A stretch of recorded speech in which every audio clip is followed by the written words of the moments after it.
Machine wash. That extension for the washing machine, right? Washing machine. Okay. Keep going first.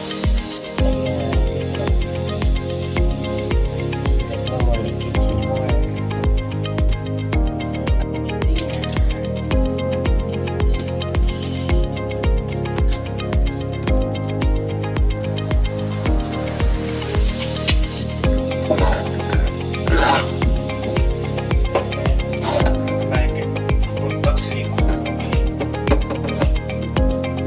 Checking, no leaking.